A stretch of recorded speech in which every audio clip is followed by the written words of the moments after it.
I'd like to remind everyone to please silence your phone. Before I call the roll, like I said, I'll remind you that this is the second meeting of the Interim Joint Committee on Transportation for the 2025 interim. Today's meeting materials are online. Go to the Transportation Committee page on the LRC website. And we do not have a quorum yet. We'll go ahead and get started with business. Now we do have a quorum. Madam Clerk, would you please call the roll? Senator Chambers Armstrong, Senator Berg, Senator Carpenter, Senator Douglas, Present. Senator Elkins, Senator Smith, Senator Storm, Senator Wheeler, Senator Williams, Senator Wilson, Representative Bivens, here. Representative Branscombe, here. Representative Bridges, here. Representative Donworth, here. Representative Dossett, Present. Representative Elliott, Representative Hale, here. Representative Heverin, here. Representative Hodgson, Representative Huff, Here. Representative Imes, Present. Representative Lehman, Representative Lewis, Here. Representative McCool, Representative Neighbors, Here. Representative Vorks, Here. Representative Smith, Here. Representative Tackett Lafferty, here. Representative Thomas, Present. Representative Upchurch, Here. Co-Chair Blanton, Present. Chairman Higdon. Here. We do have a quorum. Members, you've been provided a copy of the minutes from the June 3rd meeting. If no corrections or additions, I entertain a motion for approval. We have Second. a motion and a second. All in favor signify by saying aye. Aye. Minutes are approved.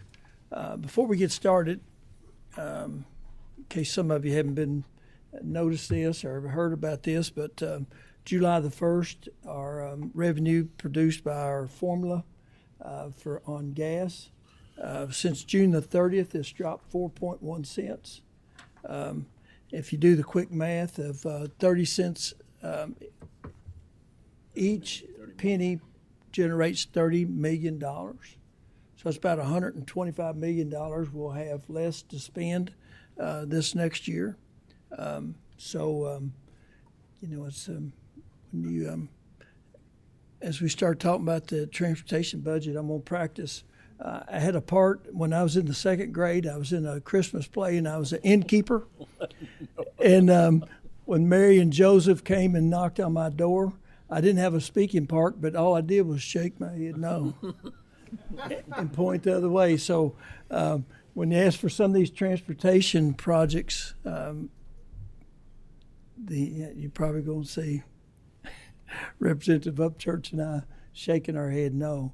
And what really is suffering is the funds that go to the city and county for their road funding.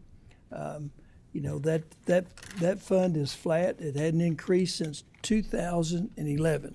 We have the same gas tax today as we had in 2011. Blacktop is probably more than doubled. So we're paving about half as many rural and secondary roads and county and city roads as we did in 2011. And it's only going to get worse as our miles driven remains constant and fuel efficiency continues to rise. And with electric vehicles, it's probably not a good situation. But anyway, the good news for consumers is that it dropped 4.1 cents.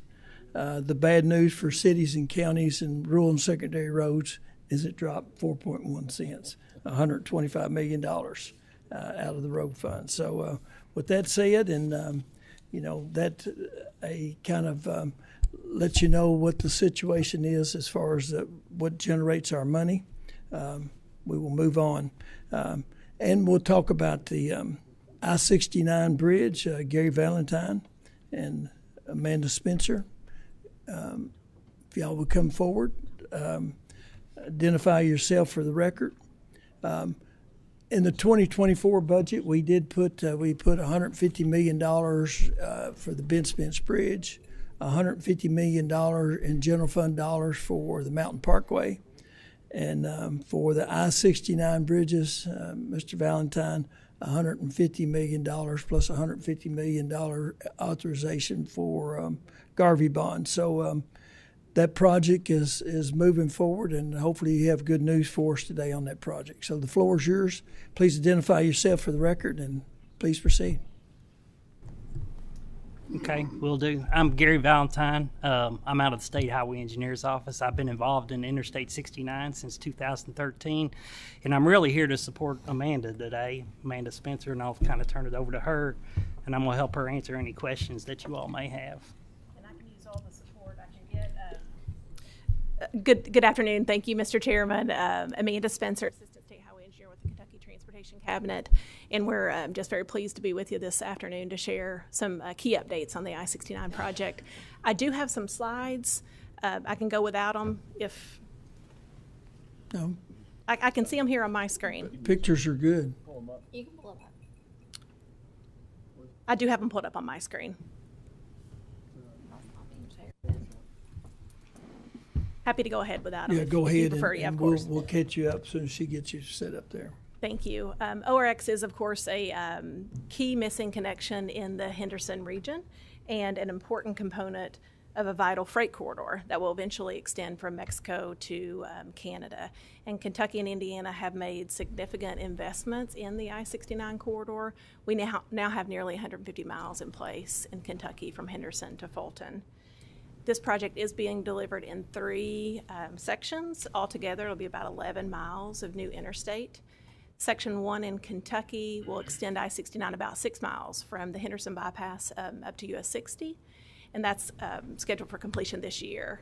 And then Section 3 in Indiana, they're building some approach bridges for an all-weather construction access for the new river crossing, and that is Section 2, and that is estimated for completion in the fall of 2026.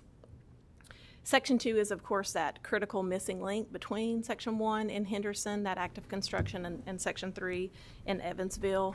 And that connection is going to be achieved with a new single 4-lane bridge structure built to interstate standards, as well as about 4 miles of interstate approach. Here we go. Let's get caught up on our slides.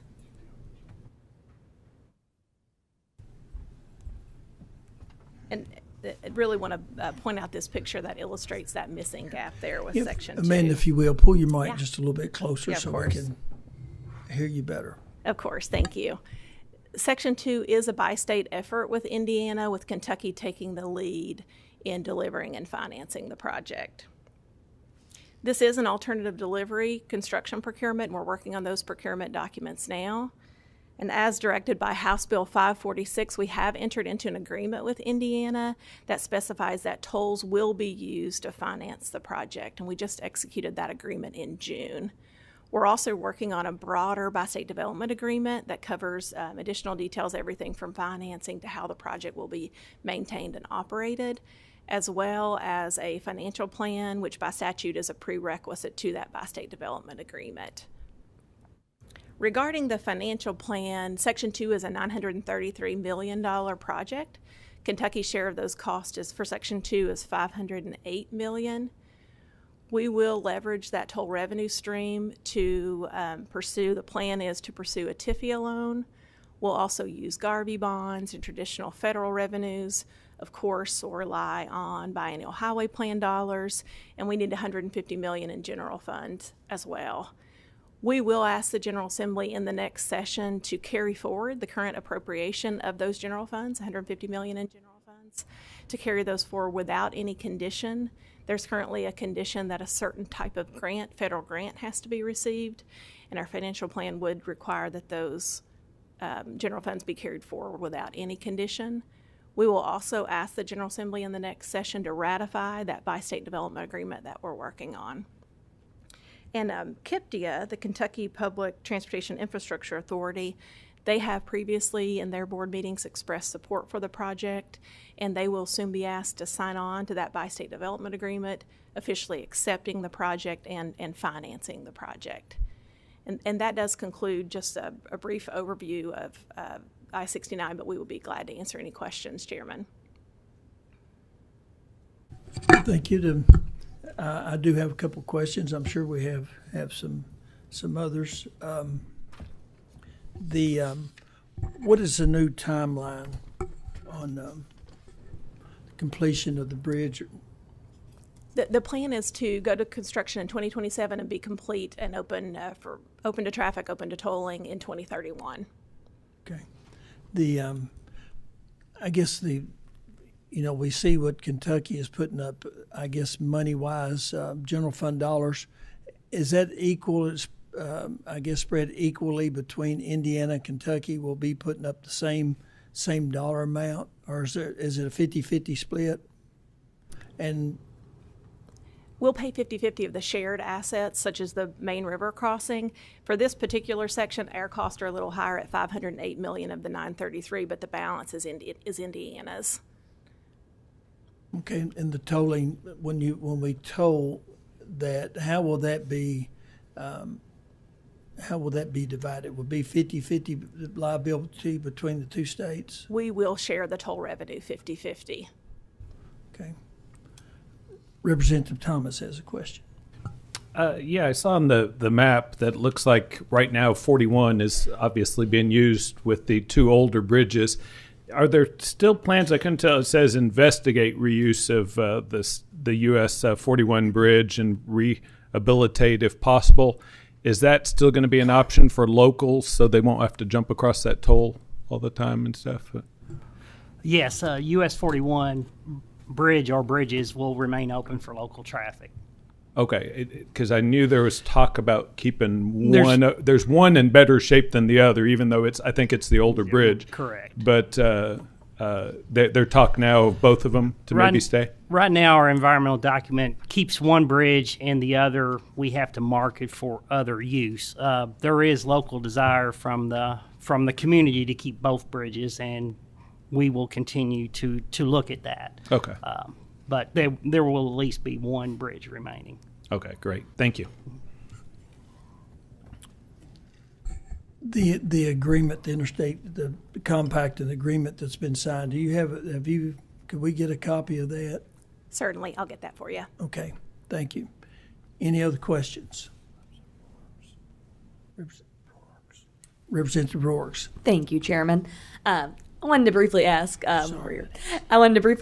with any project that we're incorporating tolls for the project or the bridge, once the portion has been paid for the bridge or the project with the tolls, is there a plan to sunset those costs, or is that a decision that the General Assembly has to relook at once that has happened? I'll mention how that works on the Ohio River Bridges project. The way that agreement was structured, both states would have to agree. Certainly the tolls could not come off until the debt was satisfied, but at that time it's a bi-state decision. I would say on this project that's yet to be determined. Correct. Thank you. Senator Elkins. Thank you, Mr. Chairman. So let me back up just a minute, and I think you said that Kentucky bears a larger share of the burden than Indiana will, but the tolls will be split 50-50. And if we're not sunsetting those, that means Indiana would start to recoup their revenue on top of the debt or above debt quicker than we would. Am I misunderstanding something, or is that the way that shakes out? First, tolling is going to cover about a third of the cost of the project. Out of the $933 million, I think tolling is the $300 million, a little more than $300 million plus. And we're going to agree to share that 300. If it's $300 million, Indiana's going to get $150 million towards their cost. Kentucky's going to get $150 million towards our cost. Kentucky will take the lead on the financing, so all the tolls we'll collected will be Kentucky's to repay the debt that KIPTIA has issued with the TIFIA loan. When that sunsets, It's Kentucky. It's likely to be determined, but it'll be Kentucky's decision on whether tolls will go away, what will be used with those toll revenues in the future. We will have met our commitment with Indiana, sharing that upfront toll revenue financing with them, meeting the $150 million investment, high-level $150 million investment on the front end. There's no back end that would. We will have to have that discussion with Indiana long term. We have not had that discussion with Indiana. And I would add that by that time, of course, the project would have been paid for. What would be left would be maintenance of the shared assets that we would be 50-50 responsible for maintaining, and of course, toll operations if the tolls were to stay. Okay. Follow up, Mr. Chair. Yes, Very please. quickly. So explain to me again then what is Indiana's burden and what is Kentucky's burden on the bridge, please. And thank you. Thank you, Mr. The total cost is $933 million for Section 2. Kentucky's share of those costs, which covers the approach and the Kentucky assets and the shared, our 50% responsibility of the shared assets, is $508 million, and the balance is Indiana's. Did you say 580 million? 508. 508. 508. And Okay. Indiana's is 425. Okay. And then that'll be reduced by however much toll revenue we can finance each state sharing. So you've done a study to see how much tolling or what that would support?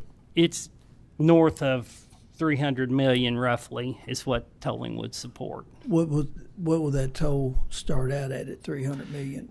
Right now, it's based on matching whatever the Louisville Bridge rates are at that point in time. Louisville Bridge rates going up at least 2.5% annually. So in 2031, when tolls would start on this, it would match the Louisville Bridge rates. But that's still to be determined through a tolling policy that will be developed by a joint board between the states. Okay. Representative Branscombe. Okay. Good, Chairman. Representative Heverin. Thank you, Mr. Chairman. May I ask a question? You sure can. Thank you. So you were saying a joint board would decide the toll. That's completely decided by the executive branch, or does that include the legislative branch? Because technically a toll is a tax, and I feel like that would be something that would need to be decided by the legislature. In keeping what was done on the ORB, a tolling body or joint board tolling body by state will be established after the by-state development agreement is signed, and that body will set a toll policy and toll rates. Of course, they'll be required to do so in such a way that satisfies any covenants that are made, such as with the TIFI alone. Does that answer your question at all? It does. Can I have a follow-up, Please. Mr. Chairman? Go ahead. I was just, we've talked a lot about the Brent Spence Bridge. I'm not trying to stir up any drama. How do you decide which bridge gets a toll and which bridge doesn't? Is that based on the federal funding that gets put towards a project?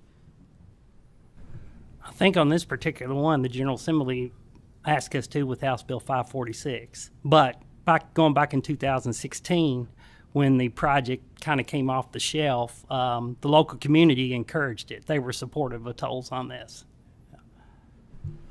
Thank you. I appreciate the clarifications. Yeah, pretty much the agreement in the 2024 budget when we put in the $1.5 million, and that was to match a federal grant. And at that time, it was possible not to have tolling if we received that federal grant of at least $150 million. Of course, that didn't happen, so we're back to tolling now, and so that's kind of what has brought us to this point. And so, any other questions? Seeing none, I will say that those agreements with Indiana, I know in 2020 when the inflation rate was so high and the toll in Louisville jumped so much, we asked Indiana for a freeze. They wouldn't hear of it, so that joint agreement and joint control is it doesn't always work out in our favor. We sure gave it our best shot. Amen. Okay. Thank you all, Thank you. and I look forward to the ribbon cutting. Yes, sir. Thank you, Chairman.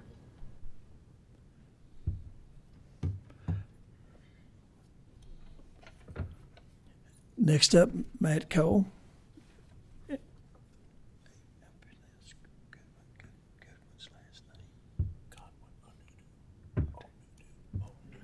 Okay.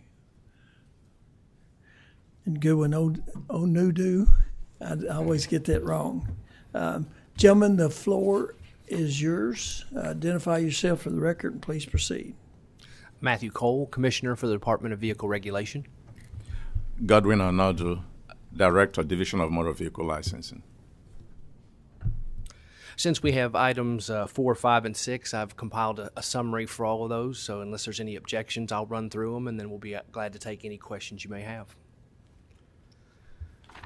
For item 4, we've successfully completed the implementation of the new registration category specifically for special purpose vehicles. These are typically low-speed or utility-style vehicles.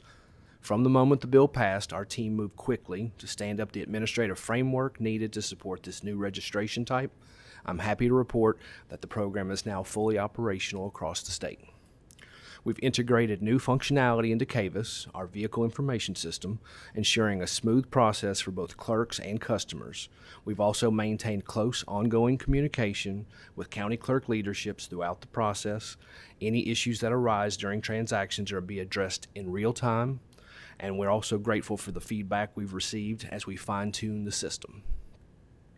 For item 5, it is the implementation of the Medical Review Board reform and the third-party driver's license issuance. Senate Bill 43 included 2 big changes. First, we've updated the structure and internal procedures of the Medical Review Board to align with the new requirements in the statute. These changes help ensure that decisions related to medical fitness to drive are handled with improved efficiency, transparency, and fairness, while we still protect public safety on Kentucky roads. Second, we've built the framework for a significant expansion on how driver's licenses may be issued in Kentucky through authorized third parties. This is a major step that can give us flexibility, enhance customer convenience, and hopefully reduces pressure on our regional offices, especially in high volume areas. We have included a possible stakeholder in the creation of this program to align objectives as much as possible. And finally, for item 6, we've also successfully completed another critical update to CAVIS, this one focused on integrating the sheriff's inspection process. The system is now fully operational and performing well, with ongoing feedback from both law enforcement and county clerk leadership. This has helped us provide a much smoother and more efficient workflow. This was a long-awaited enhancement, and I want to especially thank Jerry Wagner, president of the Kentucky Sheriff's Association, for being a consistent and constructive partner throughout this process. His input, along with other local law enforcement leaders, was instrumental in the successful implementation of this program. This update has reduced paperwork, cut back on fraud, improved data integrity, and brought new levels of transparency and tracking to a process that was very heavily relying on manual steps. It's another strong example of how our CAVIS modernization is delivering real value to both users and government partners. The regulations for all of these programs are in the final stages of internal review, and we are working closely with our legal and policy teams to ensure that we're ready for formal submission. We anticipate no issues, and we appreciate the committee's continued support as we move forward in all these programs. Thank you. And we're going to go by subject matter and ask a question. So we'll go back. We'll start off with the special purpose vehicles. I do want to say that this past year has been very trying for your department, Yes. the county clerks and the citizens of Kentucky. But we've made it through it, and I want to thank you for being accessible and your team to being accessible, because you've answered a lot of questions. And I know we still have a ways to go to make it perfect, but I do want to thank you for your work, and I know you received a lot of phone calls and a lot. Always glad to help. Yeah. So let's talk about special purpose vehicles, and Senator Storm is, Senator Smith, okay. Sorry about that. That happens. I think it happens a lot. Since Senator Storm has gotten here, we've received each other's emails and stuff. So I take it as a compliment. Mr. Chairman, colleagues, thanks for letting me say a few words, and I appreciate the work that's been done. This has been a tremendous effort. But I want to point out that for many of us that live in these rural areas, we've had a misunderstanding, I think, with some of the riding groups, that this is mandatory. So some of you have probably seen some of the Facebook posts of people saying, well, they've really done it now it's going to ruin it for all of us. But I'm going to be clear that this is permissive. If you want to participate and you're someone that wants to ride these trails and you want to be on the road and ride these special routes, you're going to have to comply. But we're not making anybody do anything. So if you have people at home that are jumping you and saying, well, I can't even go ride anymore, we're hearing a lot of this stuff. That's not true. But if you do want to participate in the more advanced trail systems as we open up more and more parts of Kentucky, then this is the way to do it. And so you can join and be a part of it, but nobody's going to make you. So I just want to publicly say that for our members and for those that are watching. If somebody's telling you that this is that you have to do this, it's not true. But if you want to participate, we've created a new segue for you to experience and see parts of Kentucky that have been off limits to us before. And this is the way we do it responsibly. So thank you for your work. And I hope that clears it up for any of you that have been hit with this at home. Now you can be able to tell them that that's not the case. Participate if you want to, and if you don't, you can still ride and do the stuff that you want to. You just what we hope to be in this system, this trail system. So thank you. Thank you, Senator Smith. Senator Berg, you have a question. Is it on the what? Okay, on 5. Then the floor is yours, Senator Berg. Oh no, I'm sorry. It was 4. We're talking about 4. My mistake. How many counties have already okayed this at the county level for the vehicles? All counties are currently enrolled. However, some of the counties have not submitted applications to be processed, but they're all enrolled. Okay. Senator Storm. Yeah, Senator Storm. Yeah, this is your baby, so I figured you'd have questions. Thank you, Mr. Chairman. I'd like to thank the commissioner as well as the director, because I know the day that this actually went into effect, we were on the phone several times that day. There was a lack of available license plates that initial day. Can you tell us how many people now have had these issued, these special street legal special purpose vehicle license? As of this morning, we've issued or processed 292 street legal special purpose vehicles. We don't know how many the county clerks currently have that haven't been processed.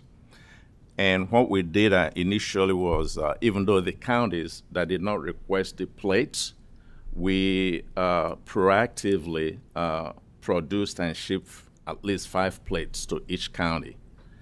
I have a list of how many counties and how many plates that they've received, if you're interested to obtain that information. Thank you. Any further questions on Senator Elkins? I'm not sure this is if you're the right person for this question or not, but I frequently attend our local government meetings, and I've seen in 2 different counties where they enacted 2 different sets of regulations, I guess, if you will, where one county says that they're okay on these roads and another county says they're okay on any road. And then one city who says we don't want them in our city. I wonder how we're going to communicate that or to different people who may be wanting to ride in one particular county and where they can and can't go. Have we had an issue with it? And like I say, you may not be the correct people for that question or not, but I just wonder how we're going to manage that communication. Good. Obviously, we don't have a record of who's changed what and approved what, but perhaps a conversation on finding a place where we can kind of consolidate that information may be a good thing. That's kind of what I was going towards, and I thank you for that. Thank you, Mr. Chair. Okay. Any further questions on item 4? Okay, Moving on to item 5, Senator Berg. Thank you, Mr. Chairman. When you say you're going to be expanding the number of places that people can get, are you talking about just a regular driver's license? Or are you talking about a real ID? We're still kind of finalizing what functions it would be, but someone could come in and renew a real ID. The renewal process between a standard and a real ID are the same. What we would not do is we would not do initial issuances at the third parties where they have to collect the specific documents. That would be a process that would be done at the KYTC regional offices.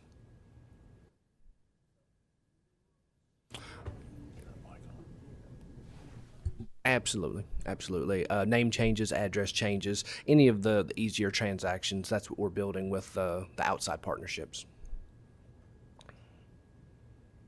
Representative Donworth has a question. Thank you, Mr. Chairman. With the passage of Senate or House Bill 15, I took my 15-year-old to go get her driver's license, and the staff there were wonderful, but they were very frustrated by the fact that we had Real ID, the eye appointment changes, as well as the 15-year-old change to the driver's license and driver's permitting age that all hit right at the same time. I think that probably was a source of a lot of your stress over the last few months. I'm wondering if you have some recommendations on how we might be able to coordinate things better so that we don't have 3 major policy changes hitting all at the same time. Agreed. I think that's something that we can have in conversations as we discuss legislation, just to make sure.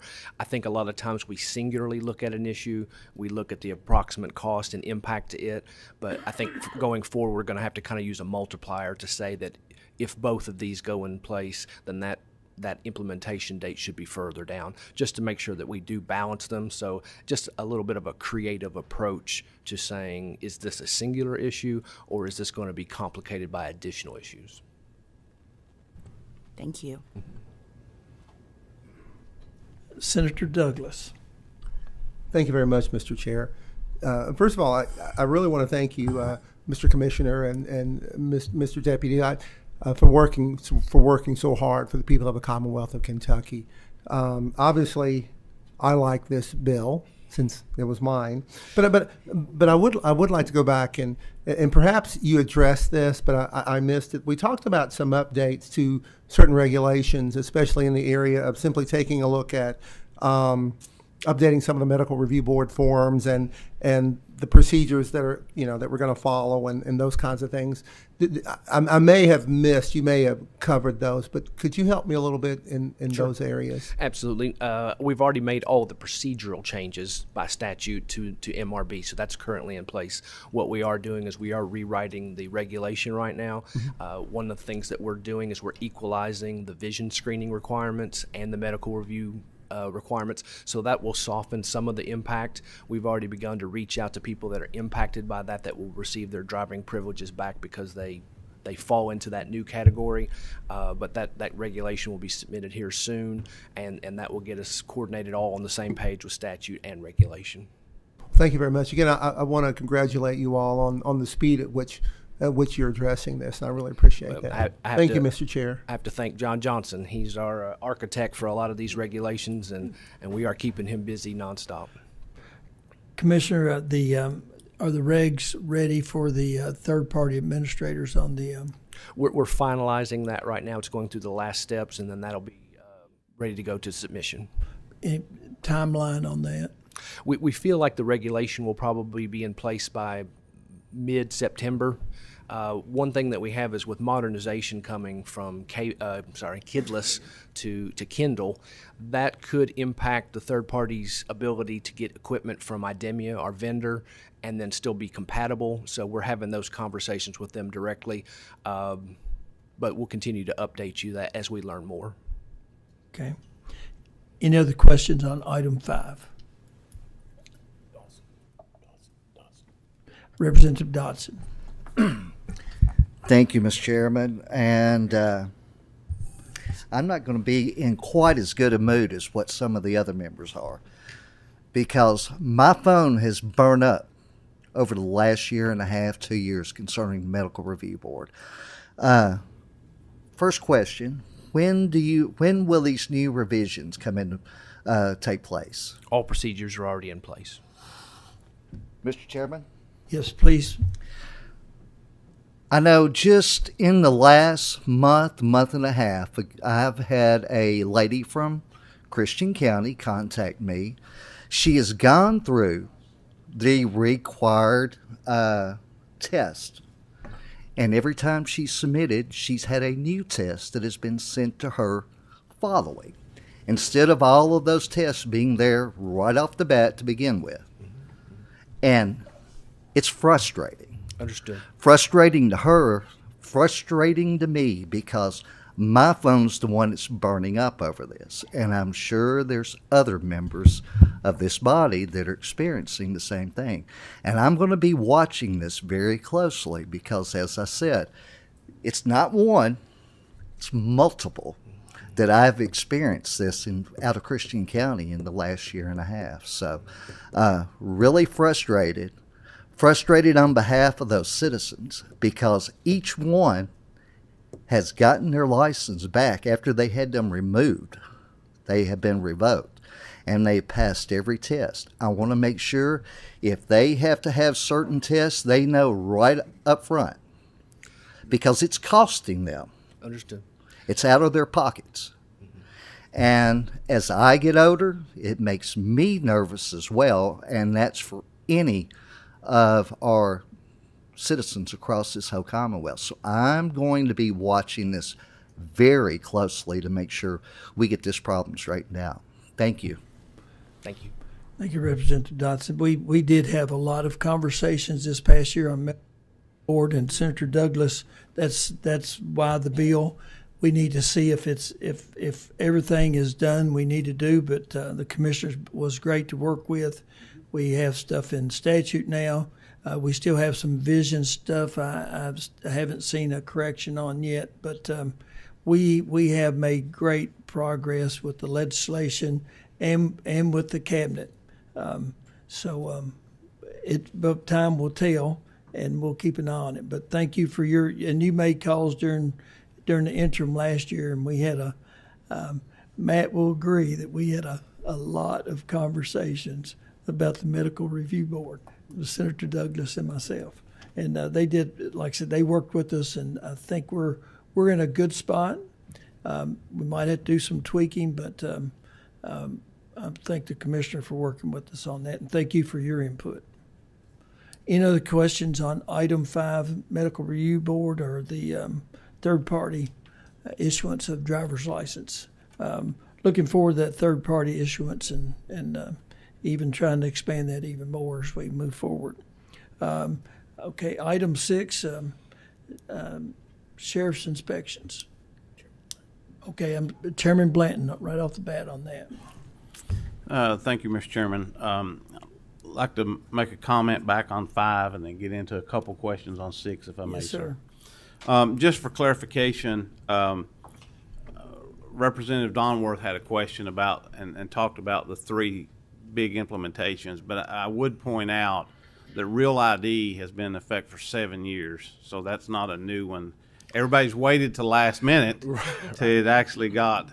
That's created the problem with the Real ID. And that was the federal government moving that enforcement date several times. Yes. It makes it hard to understand exactly where it's going to land. Yeah, that the goal line got moved many times on that one. So, but just pointing that out, that's been around for 7 years now. A couple quick questions. You made the comment, Commissioner, that on the sheriff's inspections that was fully implemented now. So, does that mean that it's safe to assume that auto dealers today are able to go do their own inspections using this language? Is all that in place? Are they trained, and are they capable of doing that today? The program is active. Training is ongoing when they sign up for it, so we have it available when they are ready. But I'll let Godwin go into a little more depth on that one. Yes, Commission is correct. The program is ready, and most of the sheriffs have gone through the program. However, we have some of the sheriffs that haven't gone through the program, and we have classes scheduled for their training. In terms of special inspectors from the dealerships, if the sheriffs from that county nominate the individuals and approve them and submit the list to us, we train them to become inspectors. So you're saying if, I'm assuming no sheriff has did that yet? I believe, I don't have that record. I can get back with you on that, Senator, but I'm not sure if Jerry Wagner can speak to that effect. Okay. Because we have to get the approval from the sheriffs before we can actually train those individuals. Okay. So we really need to get that training moving forward and get these people trained so that we can get the full benefits of this legislation. I know the auto dealers are definitely anxious. How about the clerks? Have they been trained to make sure they're all in lockstep doing this in the same procedure in the same manner? Yes, we have been communicating with the county clerks, and we've given them all the information they need. And we also developed a detailed form. It's called TC 96 365, and the county clerks are trained on that, and also the sheriffs are aware of it. When it comes to most of the inspections for the special purpose, we solely rely on TC 96 365 information from the sheriffs. But for the special inspectors, upon training and certified, they don't have to use that particular form. They use an online form that is being maintained by the Kentucky Sheriff's Association. So those are two different kinds of inspection programs. They use the same system. The dealerships are still going to be nominated and approved by the sheriffs. We train them. They use the Kazan system. The special purpose vehicles, they have a different certification process in terms of what kind of form they can use actually to inspect those vehicles. But they receive the same training from our department. And we're actually having almost double the number of classes we're setting out to be conducted this year to accommodate all the new potential inspectors that are being submitted to us through the Kentucky Sheriff's Association. When's the next class for those scheduled? Senator, I really don't have it, but we do have a list of those. I don't have it with me. I can get those to you. We'll be glad to send it over. We'll be glad to send it. Do you know how many you can train at a time? It varies. Sometimes we have up to 50, 30, and many a time we schedule those trainings and some of them don't show up. And we try to set up the training classes in various areas in Kentucky, Western Kentucky, Eastern Kentucky, Central. So I can get you the list of the classes we've already set up for the rest of this year. Okay. And I know it's important to get this done. I mean, this was 24 legislation, and we're July of 25 now, and it's still not implemented to where we have these special inspectors at the dealerships. So I would be hopeful within the next few weeks to no later than a few months that we have the majority of these folks trained, so they can be utilizing them. If not, they can't get the benefits of this piece of legislation, and we're already running a year behind as is. So we have lots of capacity, so we're ready for them to come. Okay. Yes. Thank you, Mr. Chairman. Representative Lewis. Thank you, Chairman. I've had several questions, and thank you, gentlemen, for your presentation. I've had several questions, and Representative Blanton had several of the questions I had. But I was going to ask about the accounting side of things regarding the inspections. Has that accounting system been set up as well?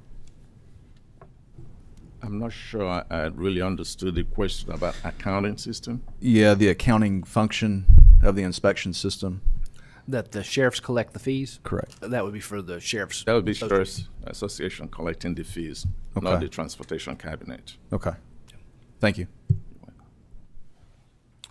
Any other questions? Representative Huff. Thank you, Mr. Chairman. When do you expect CAVIS to have the necessary framework for clerks to be able to collect the fees associated with purchasers using their existing tags instead of temp tags? We're having ongoing conversations with the county clerks as we speak with that. So as soon as we get a result from it, we'll be glad to share it. All right, thank you. Any other questions? Seeing none, Representative Smith has asked for 5 minutes okay, 5 minutes, and we'll give him the floor. And that remains. It's a one-sided conversation right now. Representative Smith, you and your guest, please introduce yourself for the record, and the floor is yours. Thank you, Mr. Chairman. I'm Representative Tom Smith from the 86th District, and my guest today is Matt Ryan. Matt and I go back about 7 months ago when we was going through the title issues on rebuilds. He reached out to me, and we've had communication since. He has some other things that he wanted to brief the committee on, so the chairman gave us 5 minutes to go ahead and give a brief on it, and I appreciate your indulgence on it, and I'll go ahead and let him introduce himself and get on with it. Sure. Thank you, Tom. Turn your microphone on there, please. Thank you, Mr. Chairman, for your time. My name is Matt Ryan with Northern Kentucky Auto Sales. On May 15th of this year, my dealership was shut down for not having paid some PVA taxes. And we were not given any warning. I did not receive an email, a phone call, an invoice, a letter, nothing. Just shut down, no notice. Having anticipated this last year with the issues between the OVIS and CAVIS transition, I had gone to our PVA office last October and said, hey, do I have any outstanding vehicles? And I was given a list of $83,000. I amended my 2023 tangible tax return, submitted it, and was told we were clear. May 15th, we were shut down. I went back to the PVA office. I said, hey, what's up? And I was given a new list. I was told that more vehicles had popped up, and I was given a list of $53,000 worth of cars. We submitted a second amended tangible tax return to the PVA office down the street here, ended up in their bin 56 days ago. And on Friday, I got a phone call saying, we've got them all entered, and another $42,000 worth of vehicles have popped up. And they asked me to amend my 2023 tangible tax return a third time. So I spent the weekend going through this list of $42,000 with my title clerk, and we found almost every single file that we pulled out and looked at already had the documents in it. Many of them had multiple documents. We found 2 vehicles we have submitted 5 times. So let's talk about this $42,000. The Motor Vehicle Division of Motor Vehicle Licensing puts a inventory tax on every vehicle that a car dealer has. And then we pay accountants to make tangible tax returns. We submit it to the PVA office with a form, they clear it out, then we submit it to the county clerk's office with another form to void the title and registration. And ultimately, when all that's said and done, the tax is 0 because of the inventory tax credit. So we're going through this entire process for a net 0. So when I'm talking to Lindsey Brown at PVA on Friday, she said she has lots of dealers that are in the same position that I'm in. We have been shut down over a tax that is a net 0. So a couple suggestions, 3 suggestions I've got real quick. Right now we have the Department of Revenue has control over shutting down our businesses. I propose we move that back to the Department of Transportation. With the OVIS system, what happened was our county clerks had a code that they could put in the system when the PVA had a block because they had an unpaid tax bill, the county clerk was able to put this code in the OVIS system, and they were still able to process our titles and move forward with any registrations and title transfers. But in the CAVIS system, that code doesn't exist. So when the Department of Revenue shuts you down without notice, you're done. The county clerk has their hands tied. They can't do anything. The second thing is to look at this entire system in the first place. We have this system where you've got all these different agencies and departments working together to push all this paperwork around for a tax that's net zero and has been net zero for 4 years since the inventory tax credit reached 100%. So why are we doing all of this in the first place? We're shutting down people's businesses over a net zero tax. And finally, Governor Beshear recently signed an executive order that authorized the PVA to remove all the ad valorem taxes from 2022 and older, just get them out of the system.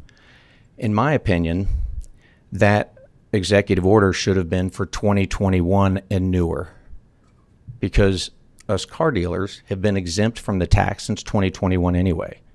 So why are we all going through this process of doing all this paperwork for a tax that no longer exists? So thank you all for your time. I will be here if anybody would like to talk to me. Thank you for sharing that. And I know Representative Smith, I didn't realize he'd branched out to northern Kentucky for constituents.